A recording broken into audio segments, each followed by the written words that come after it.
My name is Malon Paiva. I am an obstetrician gynecologist at one of the private hospitals in Port Moresby, Papua New Guinea. This was a unique opportunity to come over and join the border bicycle ministry to conduct an evangelism program here on the Indonesian side of the border. We went specifically to a village that's called Mosso. It lies very close to the border, and in fact the people have relations across and land that extends right across the border to the Papua New Guinean side.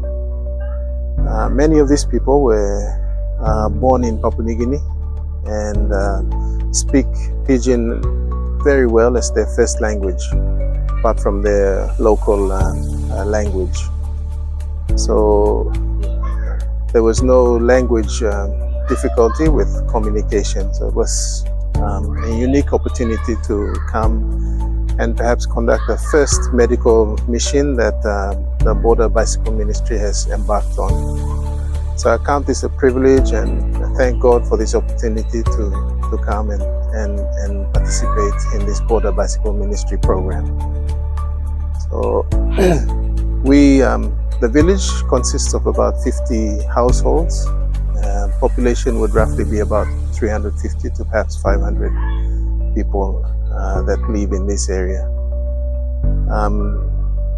We saw about 25 patients with various ailments extending from little sores and scabies, skin lesions, to malaria. There's a lot of mosquitoes here, and so malaria is very common.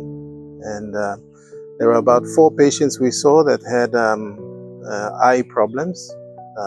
They were elderly, so they suffered from cataracts, and so this needs attention. And so perhaps a bit later on we made referrals, gave treatment wherever we could, and many of them were unable to seek treatment elsewhere because their clinic in their village is closed. They had a nurse who unfortunately passed away a few years ago, and so they have to seek medical treatment out of their location. The next one would probably be at the Batas market area, or they have to come down to Jayapura and other areas close by. Some of them actually mentioned that they prefer going back across to Vanimo to get treatment. There was a 73-year-old man who had an inguinal hernia. He had it repaired in Vanimo, but it apparently broke down, and so it's got a hernia on the left side. This needs surgical attention. So there was a 77-year-old who also had high blood pressure. So we've organized for him to have his high blood pressure medicines. There were a few gynecological problems as well, with women having bleeding issues. We saw some of them as well. So for the future, I envision a mission that might come with perhaps dental and ophthalmological services to provide to these people. And God willing, we can perhaps organize that and come to conduct this medical mission along the border areas of PNG and Indonesia. We've so far established a good relationship with them, and God has been good in bringing about this opportunity.